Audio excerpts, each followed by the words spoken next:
大家好，我是文。大家好，我是丽蓉。丽蓉，今天我们聊什么话题呢？今天我们聊对什么什么过敏。过敏呢，是我们新的 HSK 5的单词。那丽蓉，你对猫毛或者狗毛过敏吗？我其实没事儿的。你呢？我没有去查过，但是呢，我觉得我好像对猫毛和狗毛过敏。就是如果有很多毛，你会打喷嚏什么的。对，是的。嗯然后呢，就是鼻子会很痒。那我觉得应该是有过敏。以前我听我的一个德国的学生说过，他说很多人以为他们是对动物的毛过敏，他说其实好像不是，是我们对动物的口水过敏。其实更专业的话是叫猫上皮，狗上皮。那是对他们的皮肤过敏吗？意思是，所以猫身体、狗身体里边的所有的东西都过敏，比如说口水、毛都过敏。哦，那所以他们把这些统称为猫上皮、狗上皮。对。哦，这样啊。那出去旅行的时候，有很多的蚊子呀，那些虫子啊，那它们叮了你，你会过敏吗？我觉得我不会过敏，但是我不知道你觉得过敏是什么程度。就是如果叮到那儿，我可能是一个小块儿，然后不会扩散，不会变得特别大。但是有些人可能叮了一下子都红了，然后我觉得那样就是过敏了。哦，那我觉得我对蚊虫叮咬不过敏。你知道谁对蚊子和蚂蚁的叮咬过敏吗？你这样说了，我觉得可能是大碗。对，是的，大碗对蚂蚁的叮咬过敏，但是蚊子可能也过敏。哦，就是每次它被叮了以后，它这个红的这个地方会很大，哦，肿起来。那我觉得是过敏。对，我觉得也是。哎，那丽蓉，你对西红柿过敏吗？我不过敏，我很喜欢吃西红柿。那你呢？我觉得我对西红柿过敏。真的啊？对，但是不是那么严重，就是我说的是那个小的西红柿。哦，那个小红色的那种小的。对，我们说什么叫圣女果。因为每次我吃完那个之后，我的嘴唇会红，然后有一点点痒。哦，我记得以前你吃芒果也是这样，对吗？对，是。那就是过敏。其实我觉得我对很多东西都过敏。所以接下来我要问你，你对我芒果过敏吗？其实我知道你过敏。是，但是好像我在泰国的时候，我经常吃芒果。我嗯。觉得那个时候我对芒果不过敏了。我觉得可能是轻微的一点点过敏，然后你吃多了，身体已经适应了。那丽蓉，你对牛奶过敏吗？我不过敏。你呢？我也不过敏。说到这个，你对洋葱过敏吗？我对洋葱不过敏，我只是单纯的不喜欢吃洋葱。哦，但是其实你知道我过敏吗？就是我切洋葱的时候，然后是那个手会有很多红色的小点点，特别痒，但是可能一会儿就没事儿了。哦，这个我真的不知道，因为每次你给我们做菜的时候都不加洋葱。对，因为我们很少用洋葱，所以我对。家如果我妈妈炒洋葱的时候，都是我妈妈来切，然后我就切一些就会手痒。哦，那所以以后你都不能切洋葱。对，但是我吃没事儿，就是哦，皮肤对它有反应。那你可能是不是对生的洋葱过敏？对，可能是这样。这个我真的不知道。还有一种就是山药，你知道山药那种长的呀什么的，那个我也过敏，好痒啊，切完手特别痒。那个所有的人切完都会痒吧？是这样吗？那个不算过敏吗？算不算过敏我不知道，但是我觉得所有的人切完，或者是摸完，或者是削完那个山药，手都会很痒。我妈妈也会。好，如果大家有知道的，就是我们切完或者是摸完这个山药以后，我们的手很痒，是不是过敏？可以留言告诉我们。对，真的是一个生活常识，是的，我们不懂。是的。哎，那丽蓉，你对冷空气过敏吗？冷空气就是如果突然冷了啊，我没事儿，我没有问题。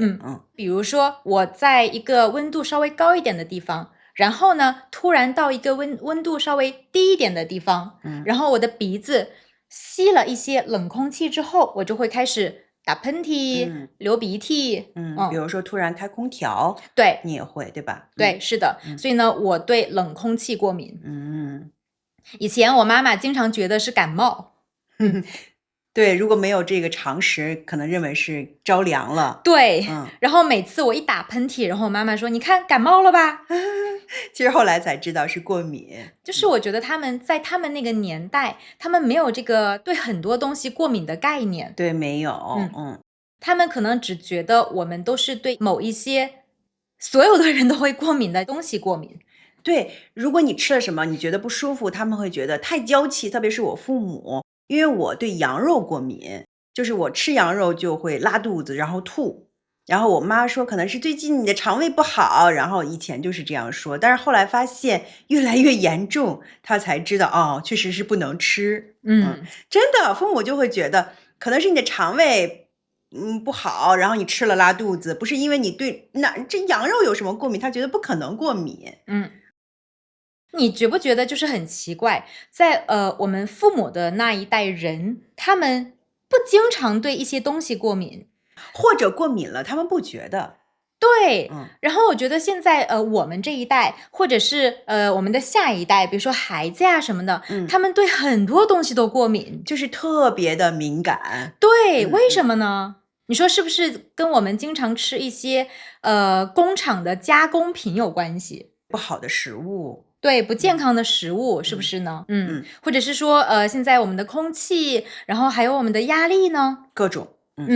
对，不太懂。对，那你对雷电过敏吗？对什么？雷电就是夏天的时候，因为常常会打雷，轰的是一声，然后你过敏吗？我不过敏啊。你觉得很奇怪，对吧？对呀，有人对雷电过敏吗？近几年很多小孩子都有这个问题，是大夫告诉我的。他说雷电现在很多小孩子会过敏，打雷的时候会出现一些微小的那个颗粒，孩子吸进去就会打喷嚏。啊，就是那种花粉。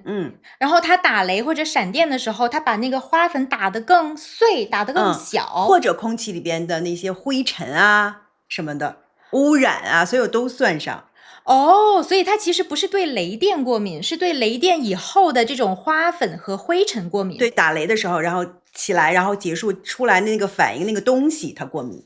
天哪，我真的闻所未闻，就是我从来没有听说过有人对雷电过敏。对，就是前一段时间有很多的家长带孩子去医院，就是说下过大雨以后，孩子会打喷嚏。很多家长开始以为刮风了，着凉了，但是不可能每次一打雷就打喷嚏，而且不止，而且有的孩子咳嗽。然后后来那个大夫说，就是近期有很多的人，孩子特别是孩子对雷电过敏。那看我们视频的观众，你们有人对雷电过敏吗？对，你们听说过这个吗？或者是以前你没有听说过雷电过敏，但是呢，你会不会也是每次打雷闪电的时候，你也突然开始打喷嚏呢？那有可能是过敏了，可以留言告诉我们。丽蓉，那刚才你说对雷电过敏，你有听说过有人对水过敏吗？没有，真的吗？真的，我听说过，但是我身边没有这样的人。那怎么办呀？我不知道，因为我觉得水跟阳光对我们人太重要了。对对对，我觉得很可怜。对对对，那怎么办呢？我不知道，但是我真的听说过有人对水过敏。那如果他过敏，有可能会在水里边添加一些东西，然后他必须也得喝水，对不对？是，或者你说他是不是对水里的那个消毒的东西过敏？对，水里边的某种物质过敏。他会对自来水过敏，对。但是如果是纯净水，他是不是就不过敏了？有可能。那你知道有些孩子对面粉过敏吗？这个我知道。因为以前我教很多日本的学生，我不知道为什么我听说有很多日本人对面粉过敏，就是说他们对那个小麦过敏。有的时候妈妈会觉得自己的孩子很可怜，因为面包那么好吃的东西，他们的孩子不能吃。那他们吃什么？那妈妈为了让孩子吃到面包，她会去买那种不是用小麦做的面粉，是用大米做的面粉，去给孩子做面包。就是用大米，把大米弄成面粉状的，然后做面包。对。但其实我觉得现在中国人也有很多可能小孩子对面粉过敏。对，各种各样的过敏。对，是。那丽蓉，刚才我们说了，你对羊肉过敏，那你有没有去医院查过，你还对别的过敏吗？其实我没有具体的查，因为这个吧，在北京不是所有的医院都能查，然后你要挂号什么特别麻烦，所以大部分的生活是没有问题的。所以我知道我对一个东西过敏，我不吃就好了，所以我就没有特意的去查。但是如果我以后有机会的话，我也想去看看。为什么我问你呢？是春天的时候，你知道我的过敏很严重，所以呢，春天的时候我想去查我的过敏源是什么，就是我对什么过敏，然后我去挂那个医院的号，一直都挂不上。他们那个号是可能提前1个星期，然后下午3点开始你可以去挂号，然后我2点49我就在那儿等着了，然后我去点也挂不上，好难挂。那你对某些药物过敏吗？药物我还真的没有发现。因为如果有的时候我们做手术，或者我们再去医院拿一些药什么的，大夫开药之前都会问，哎，你对什么什么过敏吗？好像药我没有发现我对什么过敏。哎，那丽蓉，你对浪漫过敏吗？我不过敏，我很喜欢浪漫。如果有人给我制造浪漫，我会非常开心的。你呢？我觉得我对浪漫过敏。就是如果有人跟我说什么很肉麻的话，我会起鸡皮疙瘩。哦，是这样。对，然后呢，如果有人送我花，我会不知道怎么反应。但是听说有些人如果送他花，他会觉得这个钱花的不值，还不如买点好吃的。哦，那我倒不是，我只是觉得我不知道该怎么反应。可能是因为收的不多，可能收的多了就知道怎么反应了。有可能。你对坚果类的东西过敏吗？我对坚果不过敏，但是我知道很多人对坚果过敏。对，我也听说了。所以我觉得现在其实开餐厅的挺难的。然后呢，其实以前我们请朋友吃饭，我们从来也不会问说你对什么过敏吗？但是现在如果要给朋友做饭呀，或者要请别人吃饭呀，我们常常要先问他，哎，你对什么过敏吗？对，得提前问一下。对，是。好，那丽蓉，我问你最后一个问题，你的皮肤容易过敏吗？我的皮肤不太容易过敏。那你对某些化妆品的成分过敏吗？我觉得我可能对某些化妆品的成分过敏。是为什么呢？我大学的时候有一次做面膜，然后呢，我的脸都肿了。对了，就是以前有人给我送过一个什么牌子来着的唇膏，然后是粉粉的那个瓶子，然后我擦完那个以后，我的嘴会过敏。我们说的烂嘴。哦，那可能就是里边的成分你过敏。对，就不是说像我吃完小的西红柿那种，就是有一点轻微的痒，它是真的在这个地方会烂，就是会起那个疙瘩，然后会很痒、很痛、不舒服。可能现在我们医学术语说的是唇炎。那就是过敏了。对，是。好，那今天我们聊了很多过敏。